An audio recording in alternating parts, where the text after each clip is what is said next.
and winter weather greetings. I'm Judy Vitale, your astrologer from readthestars.com with your weekly horoscopes at work for January 26th through February the 1st, 2015. There are a lot of things I like about the week to come, but there are a few things that are going to be giving us some trouble. Number one, Mercury is still retrograde, and for those of you who haven't felt it yet, I'm really glad for you. The rest of us, however, it's been a rough one for me. Anyhow, we will continue to feel Mercury retrograde this week, and I have noticed that Mercury retrograde is especially treacherous when the moon is void, of course, and this week we have some days when the moon is going to be void, of course, all day, sort of like this past Friday, which I would consider to be basically a living Hades. It was pretty awful. So let's go through some of the things that are going on. We're going to have Venus move into Pisces on Tuesday at 10 a.m. That's going to bring more of an understanding nature to people, an empathic and nice and sweet kind of way of dealing with people. Wednesday is going to be good for communication to some degree. When Mercury and Uranus get into a little nice harmony, and people will be able to process ideas, but be much more suited for finishing up projects rather than starting them. And the same goes for Friday, when we have Venus square Saturn and Mars sextile Pluto and all this other great stuff. The Sun conjunct Mercury all in the morning. It all looks really good, except the moon's going to be void, of course, all day. And then on Sunday, we have Venus conjunct Neptune, and the moon's void, of course, again. So let me go through and really go over those moon void, of course, times.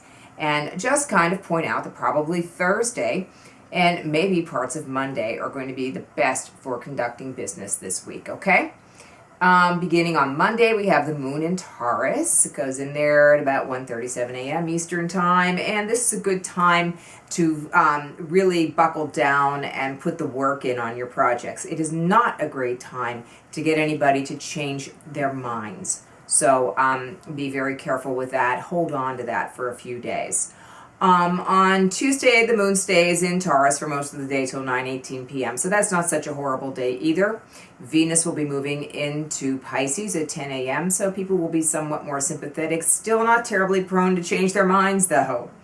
Wednesday, moon void, of course, from the night before all the way until 5:36 p.m. So most of the workday is going to be taken up with the moon void, of course, and Mercury retrograde. Things will go wrong. You have to be very careful and patient and keep your sense of humor. It's the only way to get through it, okay? Wednesday evening, we'll have the moon in Gemini, and then that goes right into Thursday. And as I said, Thursday is a decent day. Not a whole lot going on, but the Gemini moon makes people more agreeable, more open to new ideas. So if you do have to persuade someone, Thursday might be a better day for doing that. Moon void, of course, all day again on Friday. So it'd be much like last Friday, which was not nice in my household. I don't know about you, but let's hope that it's a little bit better and that we can keep the sense of humor. That's all you can do is just keep laughing at it and go, it's all just a mess, but it's going to be okay. But quite seriously, faith is a big part of all of this. And even though the planets do play tricks and they create challenges for us, we have to remember that we are being watched over and that all the things that we're going through are very valuable lessons as to how to conduct ourselves. Won't you be able to be much more proud of yourself if you say, gosh, I went through that storm really stoically, rather than saying, oh my God, I blew up and I yelled at my neighbor and yada, yada, yada. So let's all just behave ourselves, especially on Friday. Saturday, we have the moon in Cancer. Very good for gathering with families, nurturing ourselves, taking care of ourselves, a little trip to the spa, something of that nature. And then on Sunday, we have the moon void, of course, again, and Venus in a conjunction with Neptune. So could be romantic, but be careful. Slippery slope there. Always keep your eye on what really is there in relationships of all kinds, and especially romantic ones on Sunday. That's the encapsulation of the week for you.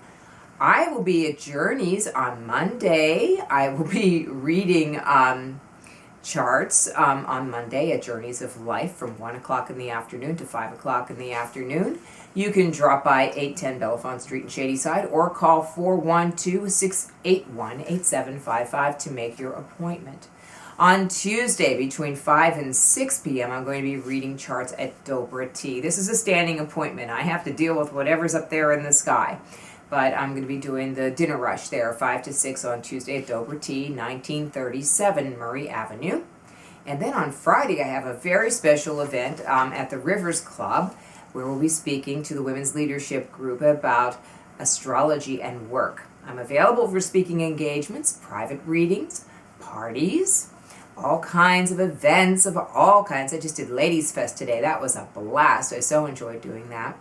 And if you would like to have a private video reading, you can do that by going to readthestars.com, clicking on private video reading and following the instructions, and you get a 5 to 7 minute video of me reading your chart. Hence, video reading, get it? And then also you can just contact me if you'd like to have a more extensive consultation at Judy, Judi, at readthestars.com. And one more thing, you can make an appointment at S-Spa in Aspinwall, which is very exciting too. That is 412-782-7888, located at 17 Brilliant Avenue. And it's a really fun place to have an astrology reading. You can feel like you're really pampering yourself, as we all should. Meanwhile, you just have a good week as best as you can. See you next time.